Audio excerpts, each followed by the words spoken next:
All right, guys. I believe I mentioned in either my last video or the one before, I was having some issues with these aftermarket fenders. So Mr. and Mrs. PIB came and seen me earlier. I was working on this fender, and Mr. PIB made me promise him as he's leaving I'd do him a video. So I'm going to hold to that. Here's this video. Anyway, I was having some issues with the aftermarket fenders, trying to get them to line up, and just got aggravated with it. Didn't really make it down.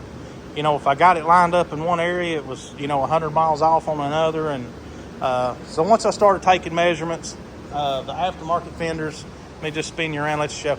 So, like from here to this body line, I was about a half inch out, a half inch lower than the original body line, which is about where it was in the last video, if you remember.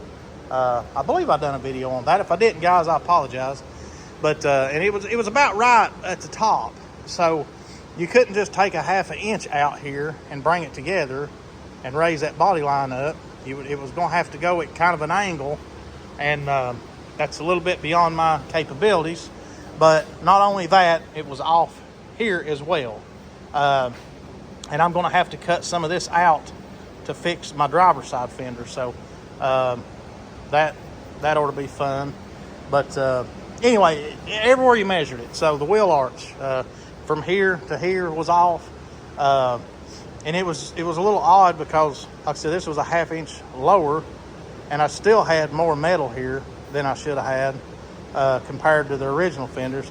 So there was going to be a lot of cutting, a lot of splicing, a lot of piecing together like a puzzle. I was talking to Tim about it, getting his suggestions, and I even talked to him about maybe just cutting this fender up in pieces, putting it on the truck, and just cutting out what I didn't need, weld it back together on the truck, and then pull it off and paint it. But it seemed like a lot of trouble. So I actually had this fender out here in my scrap pile. It was going to go to scrap, or maybe to a swap meet, sell somebody for a wall hanger or something. But it was out in the junk pile, and I went out there last night and dug it back out, brought it in here and threw it on the truck, and man, it fit so good, and I thought, hell with it, I'm gonna cut them fenders up.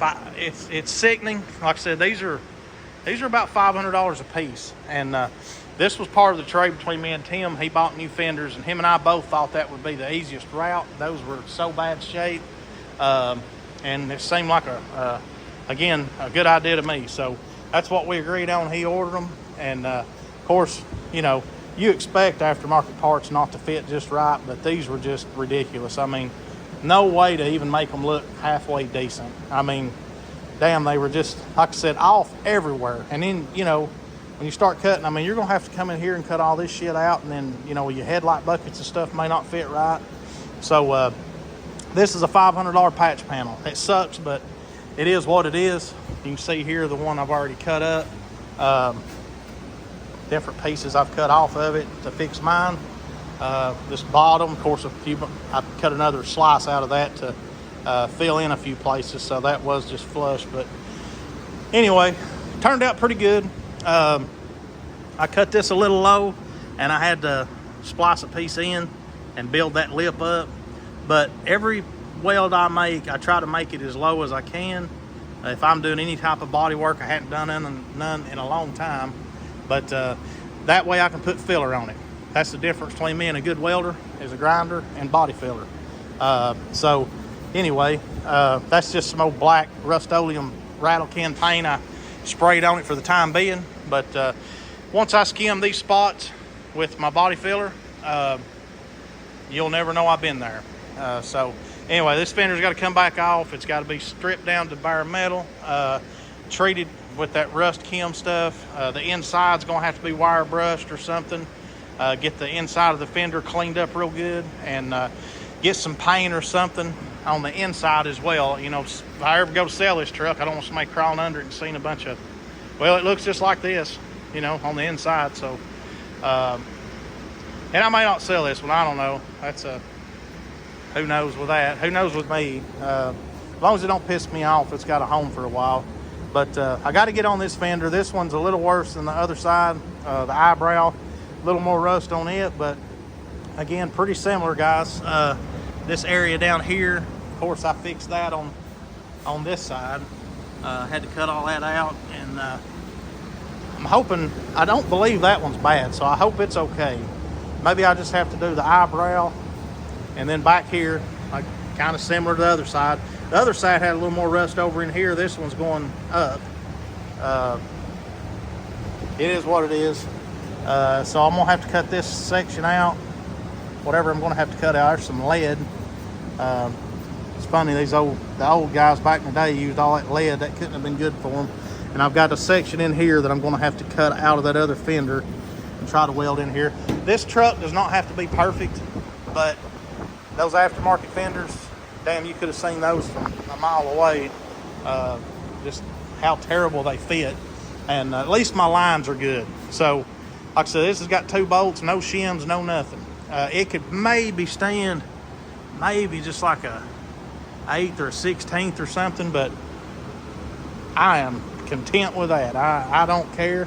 I might throw a little bitty baby shim under there just to see, but it looks a little off in the camera, but in person it's almost perfect. So I doubt I'll even fool with that. But like I said, it's got to come off anyway. The steps, Tim welded my steps in. They're off just a little bit as well. But there you go again. It's an aftermarket step. Driver's side is a little worse than this side, but that's really no big deal. Worst case, I'll slice it, pull it in, weld it. Just a shop truck. I've been wanting to do the, there's a guy on YouTube, he does like coffee grounds and oatmeal or something. I can't remember what all he puts in it, but he just makes like a paste, and then he sprays his color on, his patina color, whatever color, brown, black, around the edges, you know, the roof, the hood, and then he'll spread that paste all over it, and then spray whatever color back over top, and then let it dry overnight, and then get that paste off and just kind of color sand a little bit.